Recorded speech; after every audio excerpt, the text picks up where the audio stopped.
تو ان کا ایک پیشہ ہے, اپنی محنت ہے, مزدوریت کرتے ہیں. لیکن کسائی سے مراد یہ ہوتا ہے کہ جیسے کسائی جانور کو ذبح کرتا ہے, اس طرح ہسپتالوں میں بھی ذبح کرنے والے چھرا کسائی کا تو ایک طرف سے تیز ہوتا ہے نا, یہ دونوں طرف سے تیز کر کے بیٹھے ہوئے, دونوں طرف سے ذبح کرتے ہیں. تکلیف کچھ ہوگی, یہ ٹیسٹ بھی کرا لو, یہ ٹیسٹ بھی کرا لو, یہ ٹیسٹ بھی کرا لو. علاج تھوڑا سا ہونا ہے, 100 روپے کا ہونا ہے, اس کو 10,000 کے ٹیسٹ لکھ دیں گے. وہ غریب کہاں جائے؟ جس کی مزدوری دہاڑی اس کو 500-700 ملتی ہے, وہ اتنے مہنگے ٹیسٹ کہاں سے کروائے؟ کیا پاکستان کے اداروں نے کبھی سوچا کہ اس غریب جہاں تمہارے بچے بیمار ہوں تو مفت علاج ہو جائیں, جس ہسپتال میں چلے جائیں ہٹو بچوں ہو جاتی ہے, وہاں پہرے بٹھا دی جاتے ہیں, تمہارے ڈاکٹر آگے پیچھے بھاگ دوڑ کر رہے ہوتے, وہی ڈاکٹر جب کوئی غریب آتا ہے تو اس کے لیے کسائی بن جاتے ہیں, اور جب تم جاتے ہو تو تمہارے جوتے چاٹ رہے ہوتے ہیں. ان ڈاکٹروں کی اوقات اتنی ہے کہ بڑا آدمی آ جائے تو جوتے چاٹتے ہیں, غریب آ جائے تو اس کے لیے کسائی بن جاتے ہیں. شرم نہیں آتی ایسے معاشرے کو؟ ایسے معاشرے کو زندہ رہنے کا کوئی حق نہیں ہوتا ہے. ہمیں فکر کرنی ہوگی من حیث القوم ہم کہاں جا کر کھڑے ہو گئے. اب یہ پہلا حق تھا اس ننھی سی جان کا جس نے اس دنیا میں آنا ہے کہ اس کا تحفظ کیا جائے. وہ جینین جو ماں کے رحم میں آیا اس کی حفاظت کرنا والدین کی ذمہ داری ہے. مگر کتنے ایسے بچے ہیں کہ جن کی حفاظت نہیں ہو پاتی, جن کا پراپر علاج ماں باپ نہیں کر پاتے, ان کے پاس اتنا پیسہ نہیں ہوتا ہے, وہ ہسپتالوں کے دھکے کاکا کر تھک جاتے ہیں اور پھر بیٹھ جاتے ہیں. کیا ہوا جی؟ پیسے ہی نہیں ہے تو ہسپتال کیسے جائیں؟ ہسپتال کیسے جائیں؟ تو وہاں بچہ مر جاتا ہے, پیٹ کے اندر مر جاتا ہے یا ضائع ہو جاتا ہے. اس کا ذمہ دار کون ہے؟ اس کا ذمہ دار اللہ تو نہیں ہے. اللہ نے تمہیں سارا کچھ عطا فرما دیا. اب ذرا غور کریں کہ ہمارے ہر سال تعلیم کے نام پر بڑا پیسہ خرچ ہوتا ہے, صحت کے نام پر بڑا پیسہ کاٹا جاتا ہے بجٹ کے اندر. آپ پاکستان کی 75 سالہ تاریخ اٹھا کر دیکھیں نا, پڑھیں نا اس کو, تاریخ کو پڑھیں. جو بھی حکومتیں آئی ہیں انہوں نے کتنے صحت کے نام پر پیسہ کاٹا, اربوں روپے رکھتے ہیں. اربوں, اونچی بولے نا, ارب ڈرے نہیں, اربوں روپے وہ رکھتے ہیں. مگر اربوں روپے ہونے کے باوجود سرکاری ہسپتالوں کی حالت تو جا کر دیکھو. سرکاری ہسپتال میں بیٹھنے والا کسائی ڈاکٹر, میں تو سمجھتا ہوں اس سے کسائی بھی بہتر ہے. بیٹھنے والا ڈاکٹر اللہ ماشاءاللہ کچھ نیک بیچ میں ہیں, ان کی بات میں نہیں کر رہا ہوں, لیکن عمومی طور پر جو ہمارا معاشرہ, تو میرا واسطہ آئے دن پڑتا رہتا ہے, میں جاتا رہتا ہوں دوستوں سے ملاقات بھی ہوتی ہے, دیکھتا ہوں وہاں غریبوں کا کیا حال ہو رہا ہے. ٹھیک ہے نا, وہاں کیا ہوتا ہے, ڈاکٹر صاحب پرچی لکھنے کے, وہ جی یہ چیز ہوگی, یہ چیز ہوگی. اچھا ڈاکٹر صاحب آپ خصوصی دیکھ لیں, وہ جی میرے پرائیویٹ کلینک پہ آ جاؤ. کہاں؟ اونچی تو بولے نا. ایسا ہوتا ہے کہ نہیں ہوتا؟ میں غلط بات کر رہا ہوں تو کوئی مجھے صحیح ثابت کر دے, غلط ثابت کر دے. ہسپتالوں میں چل کر وہ ڈاکٹر صاحب جو قوم کے ٹیکس کے پیسوں سے تنخواہ لے رہا ہے گورنمنٹ ہسپتال میں, تو وہاں چیک کرنے کے لیے اس کے پاس ٹائم نہیں ہے. کلینک پہ آ جاؤ جی, پہلا مرحلہ 5,000 روپے فیس ہوگی. لوٹ کا مرحلہ شروع ہو گیا, 5,000 روپے فیس. پھر یہ ٹیسٹ کروانے کے لیے جس لیبارٹری میں بھیجتے ہیں. یہ میں آپ کو وہ بات بتا رہا ہوں جس کو میں جانتا ہوں, مجھے پتا ہے ان چیزوں کا. آپ جا کر تحقیق کر لیں, اگر میری بات غلط ثابت ہو تو مجھے آ کر بتائیے گا. جس لیبارٹری سے ٹیسٹ کروائیں گے اس لیبارٹری کے ٹیسٹ کے پیسوں کے اندر 50% ڈاکٹر صاحب کا ہوتا ہے, اور جس میڈیکل کو جو میڈیکل وہ لکھ دیں گے, یہ میڈیکل لینی ہے فلاں سٹور سے ملے گی جی, کسی اور جگہ سے ملے ہی نہیں, چونکہ یہ ڈاکٹر صاحب نے رکھوائی ہوتی ہے. ڈاکٹر صاحب کو جس کمپنی سے آتی ہے 50% وہ کمپنی دیتی ہے, 50% وہ سٹور والا دیکھتا ہے. بتائیے گا اس قوم کو لوٹنے میں کس کس کا کردار ہے؟ کون کون برباد کر رہا ہے اس قوم کو؟ ہم کس کس کی اصلاح کریں, کس کس کو کہیں ہم؟ اب سنیے, یہ پہلی جو ذمہ داری تھی نا بچے کی, کہ بچے کی پرورش کریں, والدین پرورش کریں. بچوں کو جو قتل کر دیتے ہیں, یہاں سے بات آئی تھی نا, کہ اس وجہ سے کہ ہم اس کی پرورش نہیں کر پاتے ہیں, ہم اس کو پال نہیں سکیں گے. رب کریم نے کیا فرمایا؟ اب آئیے رب کریم جو ہمیں سہارا کیا دیتا ہے. رب کریم ارشاد فرماتے ہیں, وَلَا تَقْتُلُوا أَوْلَادَكُمْ وَلَا تَقْتُلُوا أَوْلَادَكُمْ, اور اپنی اولادوں کو قتل نہ کرو, اپنی اولادوں کو قتل نہ کرو. خشیت املاق, اس وجہ سے, اس ڈر سے کہ تمہارے پاس روزی نہیں ہے, تمہارے پاس روزگار نہیں ہے, تمہارے پاس ذرائع نہیں ہے, اس ڈر کی وجہ سے ان کو قتل مت کر دو کہ تم انہیں رزق نہیں دے سکو گے, تم انہیں کھلا نہیں سکو گے, تم انہیں پلا نہیں سکو گے. یہاں اللہ رب العزت نے سہارا دیا ہے بہت بڑا. میں ان لوگوں سے ہاتھ جوڑ کر التجا کروں گا جو اپنے بچوں کو قتل کر دیتے, خدا را اپنے بچوں کو اس ڈر سے قتل نہ کریں, انہیں مارے مت, انہیں مارے مت, چھوڑ دیں ان کو ان کے حال کے اوپر. اس لیے کہ رب کریم نے کیا فرمایا, رب کریم آگے ارشاد فرما رہے ہیں, ذرا غور سے سنیے گا, آپ کے اور میرے رب کا فرمان ہے. فرمایا نحنو نرزقہم وإیاکم, دونوں کا بتایا نا. رب کریم نے فرمایا ان بچوں کو بھی رزق دینے والے ہم ہیں, ان بچوں کو بھی رزق دینے والے ہم ہیں. وإیاکم, اور تمہیں رزق دینے والے بھی, تمہیں رزق دینے والے بھی ہم ہیں. جیسے تمہیں رزق دے کر ہم نے بڑا کر دیا ہے, ان بچوں کو مت قتل کرو. جیسے تمہیں رزق دیا ہے ویسے ہم انہیں بھی رزق عطا فرمائیں گے, ویسے ہم انہیں بھی رزق عطا فرمائیں گے. اس چیز سے اللہ رب العزت نے منع فرمایا. اب ذرا آگے اسی آیت کو آگے ذرا پڑھیے, آگے رب کریم نے کیا ارشاد فرمایا. فرمایا ان قتلہم کانا خطئا کبیرا, میرے اور آپ کے رب عز و جل نے فرمایا کہ ان کو قتل نہ کرو. نمبر 1 وجہ یہ ہے کہ تمہیں بھی روزی ہم دے رہے ہیں, انہیں بھی روزی ہم دیں گے. رزق کے مالک ہم ہیں, رزق کے مالک ہم ہیں. بنیادی طور پر جو مجھے بات سمجھ آتی ہے, جو میں پڑھتا رہتا ہوں پھر ساتھ سوچتا رہتا ہوں, ایسا کیوں ہو رہا ہے, ایسا کیوں ہو رہا ہے, اس کی بنیادی وجہ میں آپ کو بتاتا ہوں تھوڑا سا. اگر آپ اتفاق کریں تو ٹھیک ہے, نہیں ورنہ یہ کوئی کتاب کی بات نہیں ہے, کوئی فتویٰ نہیں ہے کہ میں دے رہا ہوں. میں صرف اپنی سوچ بتا رہا ہوں, جہاں تک میں سوچتا ہوں, میں پڑھتا ہوں قرآن کو, احادیث مبارکہ کو, اور پھر دنیا کے ماحول کو. دیکھیں اس وقت سب دنیا کی طاقتوں کا جو ٹارگٹ ہے وہ ہے اسلام. شروع سے یہ سلسلہ چلا آ رہا ہے. وہ دنیا کی طاقتیں خاموش نہیں بیٹھی ہیں, وہ آج بھی سر جوڑ کر بیٹھے ہوئے ہیں کہ اسلام کو کیسے مٹایا جائے, اسلام کو کیسے مٹایا جائے. اس میں تو غور کیجیے گا ذرا, اس میں ایک بنیادی چیز یہاں اللہ تعالیٰ نے ارشاد فرمایا کہ اپنی اولادوں کو رزق کے لیے قتل نہ کرو. اب وہ لوگ تو سوچتے ہیں نا, ہم نہیں سوچتے نا, وہ تو قرآن پڑھتے ہیں نا, لیکن ہم نہیں پڑھتے. اگر مسلم حکمران سوچتے اس جگہ پر بیٹھ کر, جو ہمارے بڑے بڑے ادارے بن جاتے وہ بیٹھتے, کبھی اس طرح بھی تو سوچتے نا کہ یہ ہو کیا رہا ہے ہمارے خلاف, کبھی اس پر بھی. ان کو تو صرف ایک چیز چاہیے کہ اس کی ٹانگ کیسے کھینچنی, اس کی گردن کیسے مروڑنی, فلانے کو کیسے پکڑنا ہے, فلانے کو کیسے مارنا ہے, اس کو کیسے گرانا ہے, اس کو کیسے گرانا ہے, کرسی اقتدار پر کیسے آنا ہے. ان کی ساری سوچیں یہی ہوتی. یہ سوچ نہیں ہے کہ مسلمانوں کے خلاف پلاننگ کیا کی جا رہی ہے اور کس طریقے سے تباہ کیا. جہاں دیگر ذرائع ہیں تو وہاں ایک ذریعہ یہ بھی ہے. ذرا غور کیجیے گا, اس طرف توجہ رکھیے گا, بڑی اہم نقطہ ہے جس کی طرف میرا ذہن ہے, میں چاہتا ہوں آپ بھی اس کے اوپر سوچیے گا. وہ یہ کہ ہم لوگوں کو معاشی طور پر غریب کو, چونکہ غریب اکثر, میں آپ کو ایک بات بتا دوں, اکثر جو ایمان سے زیادہ مضبوط تعلق رکھنے والے ہوتے ہیں نا, وہ غریب متوسط طبقے کے لوگ ہوتے ہیں.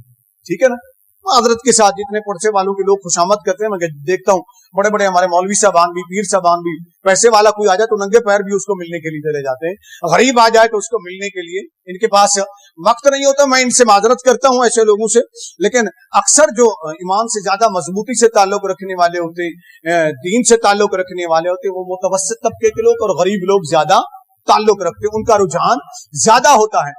اس لیے امیروں کو وہ لوگ کچھ نہیں کہتے. ان کو پتا ہے کہ جو بڑی طاقتیں بیٹھی ہوئی نا, ان کو پتا ہے کہ ان پیسے والوں کو جدھر ہم چلا دیں گے یہ ادھر چل پڑیں گے, یہ ادھر چل پڑیں گے, چونکہ ان کا دین, ان کا ایمان, ان کا ضمیر, ان کی غیرت, ان کی عزت, سارا کچھ پیسے کے اندر ہوتی ہے. جدھر پیسے کا ہم رخ کر دیں گے یہ ادھر چل پڑیں گے. لیکن ایک غریب ایسا ہے کہ وہ پیسے کی خاطر اپنی عزت نہیں بیچتا ہے, پیسے کی خاطر اپنی غیرت نہیں بیچتا ہے, پیسے کی خاطر اپنا ایمان نہیں بیچتا ہے. لیکن اس کو بھی مجبور کیا جائے اس طریقے سے کہ اس کے لیے رزق کے دروازے, ذرائع انکم, آمدن کے دروازے اتنے تنگ کر دیے جائیں کہ بالآخر وہ بھی رب کا باغی ہونے پر مجبور ہو جائے. جب رب کا باغی ہو کر کوئی قدم اٹھائے گا, وہ سلسلہ ہے کہ جہاں جا کر مجبور ہو جائے گا تو پھر اپنی اولاد کو قتل کرنے لگے گا. جب اپنی اولاد کو اپنے ہاتھ سے قتل کرے گا تو اس طرح اس کی عزت بھی مر جائے گی، اس کی غیرت بھی مر جائے گی، اس کا ایمان بھی ختم ہو جائے گا۔ اس طریقے سے ہم ان کے ایمان کا پر ڈاکہ ڈال سکیں گے۔ اس میں بنیادی طور پر صرف وہی کردار ادا نہیں کر رہے ہیں جو بڑی طاقتیں ہیں دنیا کی، بلکہ ان بڑی طاقتوں کے مہرے جو مسلم دنیا کے حکمران ہیں وہ آگے بیٹھے ہوئے ہیں، اور وہ ہر وہ قانون بنا دیں گے جس کے اندر امیر کو تحفظ مل جائے اور غریب رسوا ہو جائے۔ کبھی بھی آپ نے نہیں دیکھا ہوگا کہ غریب بھوکا نہ سوئے، ہم کوئی ایسا قانون بنا رہے ہیں۔ کسی غریب کا بچہ علاج کے بغیر نہ مر جائے، ہم ایسا قانون بنا رہے ہیں۔ کبھی آپ نے نہیں دیکھا ہوگا کہ ان حکمرانوں نے بیٹھ کر کوئی ایسا قانون بنایا ہو کہ کسی غریب کی بیٹی بن بیائی نہ رہ جائے۔ کبھی آپ نے ایسا قانون نہیں دیکھا ہوگا کہ ایسا قانون بنا دیا جائے کہ جو ان کا علاج ڈاکٹر نہیں کرے گا ہم اسے سرعام پھانسی دے دیں گے۔ ایسا قانون نہیں بنے گا۔ کس لیے نہیں بنے گا؟ اس لیے کہ دنیا ان کو آرڈر یہ دیتی ہے کہ تم نے ایمان سے تعلق رکھنے والے غریب کا تحفظ نہیں کرنا، تم نے اپنا تحفظ کرنا ہے۔ اس غریب کو جس طریقے سے بھی مار سکتے ہو مارو، بالآخر یہ تنگ آ کر ایمان کو بھی چھوڑ جائے۔ یہ وہ سازش ہے، یہ وہ پلاننگ ہے جو ہمیں اس بات کی طرف لے کر جا رہی ہے کہ انسان مجبور ہو جائے، انسان مجبور ہو جائے اپنی اولاد کو قتل کرنے کے لیے۔ پھر اللہ رب العزت نے دوسرے مقام پر بھی ارشاد فرمایا ہے، یہاں ذرا غور کیجئے گا، یہاں بھی اللہ تعالیٰ نے یہی ارشاد فرمایا۔ سب سے پہلے اللہ تعالیٰ نے ارشاد فرمائے گی سورۃ انعام سے، میں تلاوت کر رہا ہوں، آپ اس کو پڑھ لیجئے گا اور سماعت کریں گے۔ ابھی فی الحال اللہ تعالیٰ نے ارشاد فرمایا، قل تعالوا اتلو ما حرم ربکم علیکم اللہ تشرکوا بہ شیئا۔ یہاں پہلے حصے کے اندر اللہ کے ساتھ شریک کسی کو نہیں ٹھہرانا، یہ ذہن میں رکھ لیں کہ اگر کسی سے آپ امید لگا لیتے ہیں کہ میرا رزق روزی مجھے وہ دے گا تو یہ شرک ہے۔ رزق دینا اللہ کا کام ہے، ٹھیک ہے نا؟ رزق دینے والا اللہ ہے، رازق وہ ہے۔ جب رازق وہ ہے تو پھر ہمیں ایمان اسی پر مضبوط رکھنا ہے، ایمان سے ہم نے ڈگمگانا نہیں ہے۔ مشکل والا حالات بھی آتے رہتے ہیں، اچھے حالات بھی آتے رہتے ہیں، لیکن اس رزق کی خاطر ہم نے اپنے ضمیروں کو نہیں بیچنا، اپنے ایمان کو نہیں بیچنا، اپنی اولادوں کو قتل نہیں کرنا۔ آگے آ رہا ہے اسی آیت کے آگے، اسی آیت کو میں نے اس لیے اس کو کھولا ہے، پڑھا ہے آپ کے سامنے۔ ایک تو رب کریم نے فرمایا شرک نہ کرنا، کبھی بھی شرک نہ کرنا۔ یاد رکھیے زندگی دینا کس کا کام ہے؟ یہ کس کی صفت ہے؟ اللہ کی۔ زندگی دینا کس کی؟ اللہ کی شان۔ زندگی دینے والا اللہ ہے، اور موت دینے والا بھی اللہ ہے۔ اب کسی مقام پر جا کر جب کوئی شخص کسی کو قتل کرتا ہے تو نبی کریم صلی اللہ علیہ وسلم جانتے ہیں کیا فرمایا؟ قرآن نے کیا فرمایا؟ قرآن کریم فرماتا ہے کسی ایک نفس کو قتل کرنا، کسی ایک جان کو قتل کرنا، کسی ایک انسان کو قتل کرنا، قرآن فرماتا ہے پوری انسانیت کو قتل کرنا ہے، پوری انسانیت کو قتل کرنا ہے۔ یہی بات نبی کریم صلی اللہ علیہ وسلم نے بھی ارشاد فرمائی۔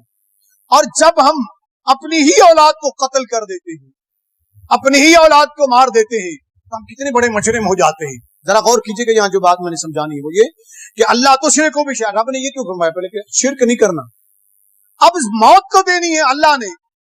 جب ہم کسی کو مارنا شروع کر دیتے ہیں تو اس کا مطلب یہ ہے کہ ہم اس وقت اللہ کو بھول جاتے ہیں، خود خدائی منصب پر بیٹھ جاتے ہیں۔ توجہ ہے نا؟ ہم خود خدائی منصب پر بیٹھ جاتے ہیں۔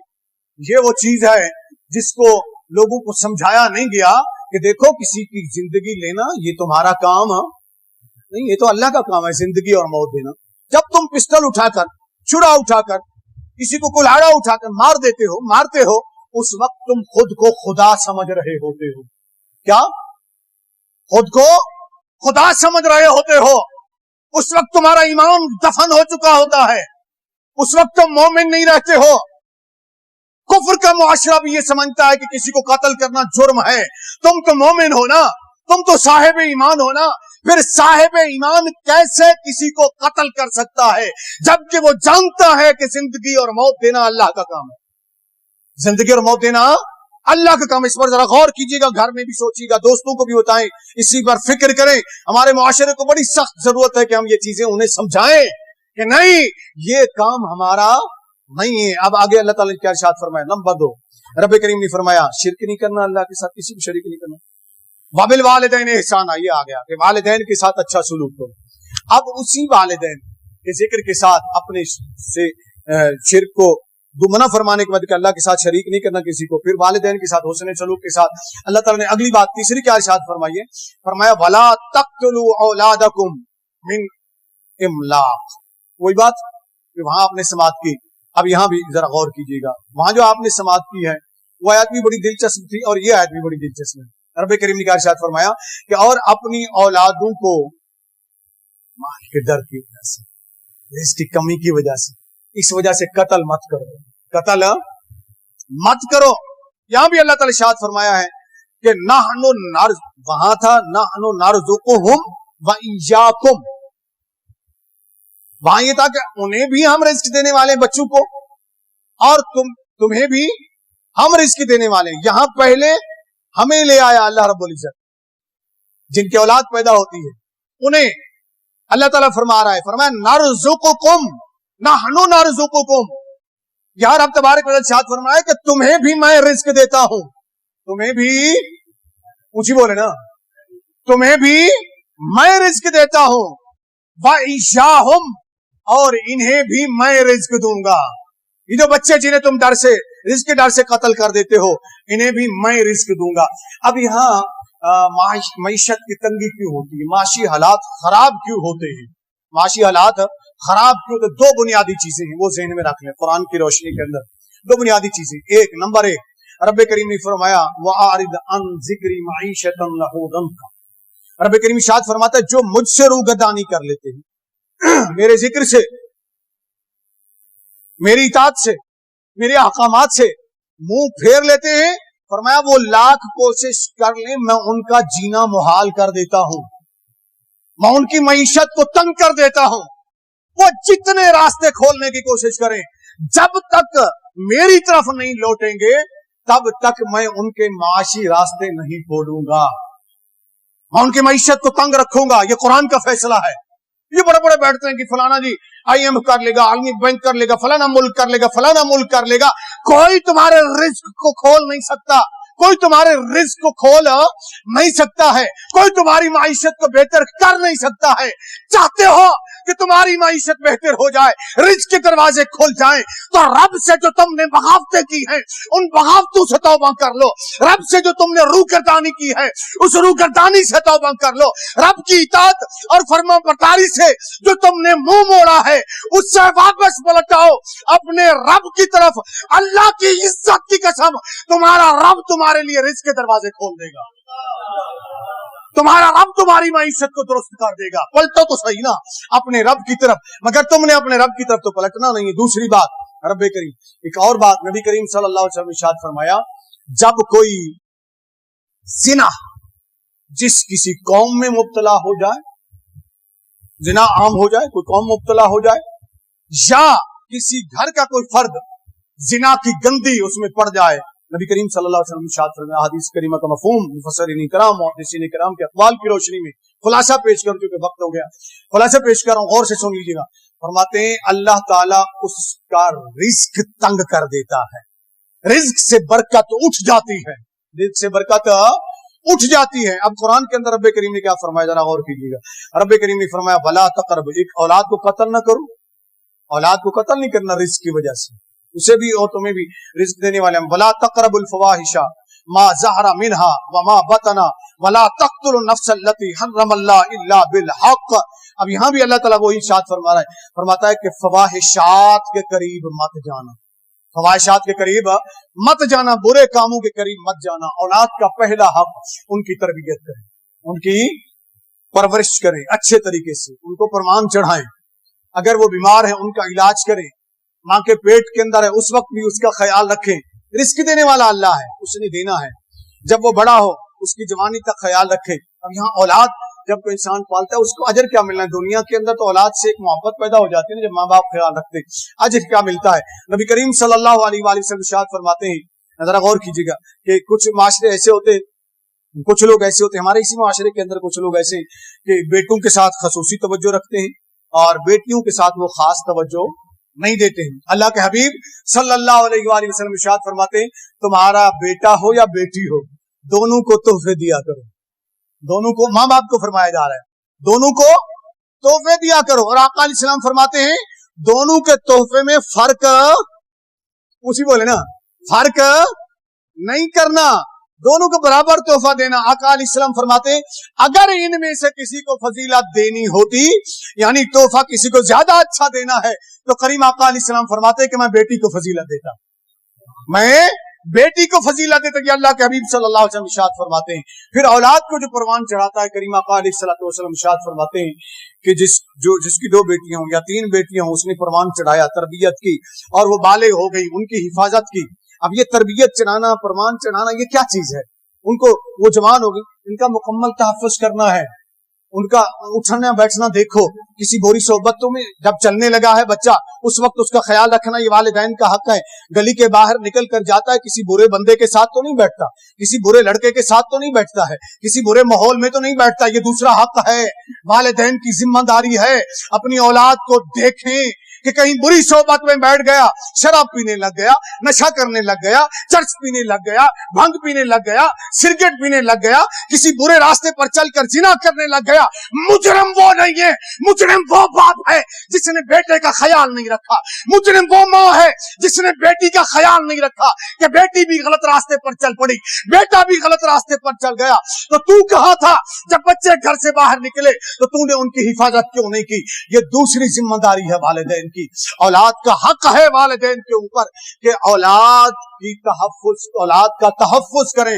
معاشرے کے اندر والدین دیگر حقوق کیا ہے انشاءاللہ اس پر گفتگو کریں گے آئندہ جمعۃ المبارک, اس دعا کے ساتھ کہ اللہ تعالی ہمیں اچھی اولاد عطا فرمائے اور جن کو اولاد دی اس اولاد کو نیک اور فرما بردار بنائے.